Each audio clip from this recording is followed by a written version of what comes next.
विद्यार्थी मित्रांनो, तर मी आज आलोय घाटातल्या कॉलेजला. घाटातलं कॉलेज अर्थातच ट्रिनिटी अकॅडमी ऑफ इंजिनिअरिंग CETच्या मुलांचे रिव्ह्यूज घेण्यासाठी.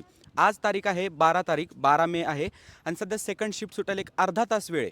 आपण अर्धा तास इथं वेट करूयात आणि त्याच्यानंतर ज्यावेळेस मुलं बाहेर येतील तर त्यांचे लगेच रिव्ह्यू घेऊया. फक्त आता ही सिरीज कंटिन्यू करण्यासाठी मला तुमच्या सपोर्टची गरज आहे.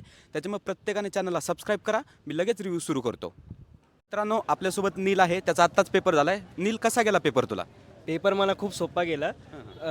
फर्स्ट अटेम्प्ट कम्पॅरेटिव्हली तर जास्तच इझी होता. मी म्हणेल केमिस्ट्री फर्स्ट अटेम्प्टपेक्षा थोडं कठीण होतं वाटलं मला, बट फिजिक्स आणि मॅथ्स इझी वाटलं मला. म्हणजे केमिस्ट्री थोडंसं हे वाटलं, पण फिजिक्स आणि मॅथ्स तुला इझी गेलं. मला सांग, केमिस्ट्रीमध्ये कशा पद्धतीचे क्वेश्चन्स होते? टेक्स्टबुकमधले क्वेश्चन्स होते की आउट ऑफ टेक्स्टबुक वगैरे काय असं पाहायला मिळलं? नाही एकदम सिरियस. जर तुम्ही टेक्स्टबुक केली ना फुल, तर तुम्हाला सगळं येणार. म्हणजे केमिस्ट्रीचा गुरुमंत्रच आहे मुलांना की टेक्स्टबुक फॉलो करा, बस. त्याच्या व्यतिरिक्त काही नका करू. त्याच्यानंतर मला सांग, मॅथ्सचा कसा विषय होता? म्हणजे मॅथ्सचं सईकडून विचारलेलं, म्हणजे असं नाही की एका टॉपिकहून सई लाईक फुल पोर्शन त्यांनी कव्हर केलेला. ओके. आणि तुम्ही आणि मेन चॅप्टर वेक्टर 3D आणि ते इंटिग्रेशनचे खूप आलेले. आय थिंक 5 तर येणार इंटिग्रेशनचे आलेले, म्हणून इंटिग्रेशन आणि वेक्टर 3D करूनच जा असं मी म्हणेल. म्हणजे आपला जो कॅल्क्युलसचा पार्ट आहे ना मित्रांनो, तो बिलकुल स्किप करायचा नाही. तो कंप्लीट करायचा. 3D जिओमेट्री असेल, वेक्टर लाईन अँड प्लेन, सगळ्या गोष्टी करायच्यात. मला सांग, फिजिक्सचं कसं होतं? फिजिक्स मला कम्फर्टेबली इझी जातं. मी फिजिक्स पहिल्यापासून करत आलो आहे, म्हणून मला इझी होतं. बट की लोकांना फिजिक्स हार्ड जातं. बट जर तुम्ही अभ्यास केला असेल, फुल PYQ सॉल्व्ह केलं असेल, ते पण या वर्षीचेच पहिल्या अटेम्प्टचे, मग तुम्हाला इझी जाईल खूप. हां, म्हणजे फिजिक्समध्ये व्यवस्थित तू सांगितलंस. टाईम मॅनेजमेंट कसं सांगशील तू? कशा पद्धतीने केलंस? मी केमिस्ट्री आणि फिजिक्स पहिले केलं. पहिले की जे सगळ्यात पहिले इझीवाले ते मी केले पहिले, आणि त्यानंतर एकदम हार्डवाले नंतर पहिले जे इझीवाले पहिले केले. हां, ही बेस्ट स्ट्रॅटजी आहे. आणि मी तुम्हाला वारंवार सांगत आलो की पहिले जे क्वेश्चन्स तुम्हाला येतात ना ते करा आणि मग बाकीच्या क्वेश्चनला टाईम द्या. बरं, मला सांगा, आता किती क्वेश्चन्स ते किती मार्क्स एक्सपेक्ट करतोय तू? मी 150 to 160 तर माझे एक्सपेक्टेड आहेत. खूप चांगला स्कोर आहे हा. आणि पहिल्या अटेम्प्टला किती मार्क्स म्हणजे तुला अंदाजे? पहिल्याला पण तितकेच वाटत आहेत. म्हणजे नक्कीच तुझा चांगला रिझल्ट येणार आहे. तुला ऑल द बेस्ट. मित्रांनो, आपल्यासोबत या दीदी आहेत. त्यांना आपण विचारूया. त्यांचा आत्ताच पेपर झाला आहे. काय सांगशील दीदी तू पेपरबद्दल? पेपर मॉडरेट केला. जास्त हार्ड पण नव्हता आणि सोपं पण नव्हता. मॉडरेट केला. एक मॉडरेट लेवल कन्सिडर करू शकतो. मला सांगा, सगळ्यात सोपा सब्जेक्ट कोणता गेला तुम्हाला?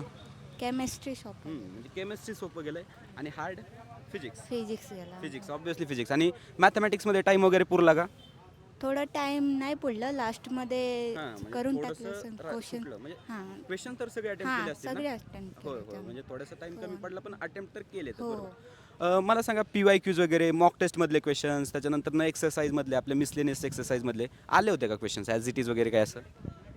असं बघू तर सेम क्वेश्चन तर नाही आलेत. बेस्ट होतं त्याच्यावर. PYQsवर बेस्ट होतं. आणि आणि मला सांगा, आता पहिल्या अटेम्प्टमध्ये, सेकंड अटेम्प्टमध्ये कोणता चांगला गेला तुम्हाला? माझा फर्स्ट अटेम्प्ट चांगला गेला होता. फर्स्ट चांगला गेला. असं का म्हणजे कसं काय? म्हणजे प्रॉब्लेम होता की काय? प्रिपरेशन कुठं कमी पडली की रिव्हिजन कमी पडली? काय झालं? नाही, क्वेश्चन पण थोडं हार्ड होता. हां, म्हणजे सगळेच एक तर डिफिकल्टी लेवल हां. थोडीशी जास्त होती. पहिली शिफ्ट कोणती होती पहिल्या अटेम्प्टला? पहिली शिफ्ट होती. पहिलंच होता. First shift. हां. बरोबर आहे. म्हणजे ऑब्व्हियसली सोपीच असते. आजची पण थोडीशी म्हणजे मॉडरेट लेवलची असणार. आता कळेल मुलांच्या, बाकीच्या मुलांच्या रिव्ह्यूजनुसार आहे ना, अजून आपल्याला समजेल. बरं, मला सांगा, मार्क्स किती एक्सपेक्ट करता तुम्ही? I think 120. 120. ओके, म्हणजे चांगलं पर्सेंटेज येऊन जाईल. ऑल द बेस्ट तुम्हाला. मित्रांनो, आपल्यासोबत अथर्व आहे. त्याचा आत्ता पेपर झाला आहे. अथर्व, काय सांगशील पेपरबद्दल? पेपर सोप्पा होता म्हणजे कम्पॅरेटिव्हली पहिल्या आयटमपासून. आणि फिजिक्स म्हणजे अवघड होतं. केमिस्ट्री इझी होतं. आणि मॅथ्स मॉडरेट होतं, पण लेंदी होतं सॉल्विंग. बरोबर. म्हणजे काय, फिजिक्स हार्ड होतं, केमिस्ट्री इझी होतं आणि मॅथ्स हे जास्त हार्ड नव्हतं, पण लेंदी होतं. म्हणजे टाईम मॅनेजमेंट तिथं थोडासा कन्स्ट्रेंट येत होता की पुरत नव्हता, अजून टाईम जास्त पाहिजे होता. बरं, मला सांग की तुम्ही प्रिपरेशन कशा पद्धतीने केली होती? नक्की काय काय फॉलो केलं होतं? टेक्स्टबुक वाचली होती Textbook, okay. फिजिक्स आणि केमिस्ट्री. आणि मॅथ्ससाठी मॉडेल सॉल्व केलं होतं. ओके. केमिस्ट्री आणि physics for the same as well. आणि केमिस्ट्रीमध्ये तर मी सांगणार की जर का म्हणजे फ्युचरमध्ये अजून म्हणजे नेक्स्ट इयर जर का पेपर कोण देत असेल तर ओके केमिस्ट्रीमध्ये टेक्स्टबुक 2दा-3दा वाचा आणि ते जे बॉक्सेस असतात छोटे छोटे हां हां राईट डू यू नो आणि त्यातून म्हणजे केमिस्ट्री बेसिकली थिअरी क्वेश्चन्स टेक्स्टबुकमधूनच येतात आणि न्यूमेरिकलसाठी तुम्ही मॉडेल सॉल्व्ह केलं तरी इनफ आहे. चालेल म्हणजे मॉड्यूल्स जे आहेत ना आपले म्हणजे थोडक्यात PYQs त्याच्यात पण PYQs असतात ते केमिस्ट्रीसाठी करा न्यूमेरिकलसाठी आणि थिअरी क्वेश्चनसाठी पूर्ण तुम्ही टेक्स्टबुक फॉलो करा. प्रत्येक विद्यार्थी आपल्याला हे सांगतोय. बरं मला सांगा तर किती स्कोर एक्सपेक्ट करतो तू? आरामात 140. 140 आणि पहिल्या अटेम्प्टचा पहिल्या अटेम्प्टचा पण 120-130 पण पहिल्या अटेम्प्टपासून ह्याच्यामध्ये जास्त म्हणजे ऑब्व्हियसली तुझं ड्रीम कॉलेज COEP नाही तर VJT यायचं असणार आहे. हां COEP. COEP नक्की COEP मध्ये असेल. ऑल द बेस्ट तुला. थँक्यू. एक फोटो घेऊन मित्रांनो आपल्यासोबत मयांक आहे. त्याचा आत्ताच पेपर झाला आहे आणि त्याने सांगताना सांगितलं थोडंसं तो इंट्रोवर्ट आहे त्याच्यामुळे थोडंसं सांभाळून घ्या. मयांक मला सांग कसा गेला पेपर? केमिस्ट्री इझी होता, फिजिक्स ॲव्हरेज आणि मॅथ्स पण इझी मीडियममध्येच होता. म्हणजे एकंदरीत सगळा पेपर तुला थोडासा एक मॉडरेट लेवलचाच आपण म्हणू शकतोय. चॅलेंजिंग काही क्वेश्चन्स होते का म्हणजे ट्रिकी क्वेश्चन ज्याला 2-3 कन्सेप्ट एकत्र आपल्याला यूज करायला लागत होते असे म्हणजे थोडक्यात अशी- लेवलचे आपण बेसिकली म्हणतो त्यांना नाही त्या टाईपमध्ये तर क्वेश्चन्स नव्हते. क्वेश्चन्स हां. नव्हते म्हणजे एकदम सिम्पल बेसिक क्वेश्चन होते. मला सांग की PYQs वगैरे असतील किंवा आपण जे टेक्स्टबुक मधले क्वेश्चन्स येतं ॲज इट इज काही असं रिपीट झालं का? हां येस खूप सारे होते म्हणजे रिपीटेड क्वेश्चन्स. रिपीटेड क्वेश्चन्स होते. मला सांग की नक्की तू मॉक टेस्ट वगैरे दिल्या होत्या? नाही मॉक टेस्ट नाही म्हणजे मागचे वाले सगळे फक्त हां हां आता आणि चालतात तो या time. टाइम मॅनेजमेंट कसं केलं तू? टाइम पुरला का तुला? हो टाईम पुरला. पहिलं मी time पुरला. केमिस्ट्री घेतला कारण का माझं केमिस्ट्री थोडंसं स्ट्रॉंग आहे ॲज कम्पेअर टू फिजिक्स हां, म्हणजे- आणि मग फिजिक्सचं थोडंसं राहिलं तर ते मग थोडेसे तुक्के मारले आणि बस. ओके ओके आणि मॅथ्सचं झालं टाईम. मला सांग केमिस्ट्री स्ट्रॉंग याच्या मागचं कारण मग काय फॉलो केलं तू त्यासाठी?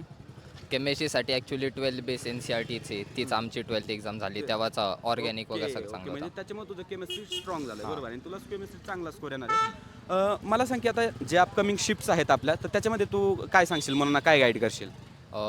की हां प्रिवियस इयर पेपर्स तुम्ही खूप सारे सॉल्व्ह करा येतात खूप सारे क्वेश्चन्स येतात. PYQs हां, म्हणजे PYQs. PYQs मेन आहेत आणि रिव्हिजन करायला पाहिजे आता हे एक हां. महत्त्वाची गोष्ट आहे. आता नवीन शिकण्यात काही अर्थ नाही. हा महत्त्वाचा आणि मेन पॉईंट आहे. नवीन शिकण्यात काही अर्थ नाहीये भले तुमची शिफ्ट 21 तारखेला का ना आत्तापासून रिव्हिजनला लागा बरोबर आहे कारण जे केलंय आपण ते रिकॅप व्हायला पाहिजे ना आपल्याला.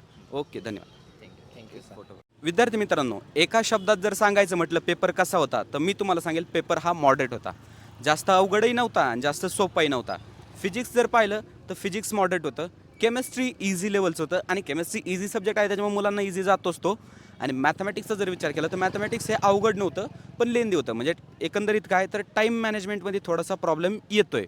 मग तो आपल्याला कशा पद्धतीने सॉल्व करायचा आहे की जे क्वेश्चन्स तुम्हाला परफेक्टली येत आहेत ना तर ते अगोदर करा आणि ज्या क्वेश्चन्सला थोडा वेळ लागू शकतो ते नंतर न करा ना त्यावेळेस आपल्या त्या पद्धतीने टाईम मॅनेजमेंट होतोय आणि शेवटचे 5-10 मिनटं जे राहतील ना तर त्याच्यामध्ये सगळा पेपर एकदा चेक करा की किती क्वेश्चन्स आपण अटेम्प्ट केलेत किंवा काय असं अटेम्प्ट करायचं राहिलं आहे काय या पद्धतीने तुम्हाला फॉलो करायचं आहे.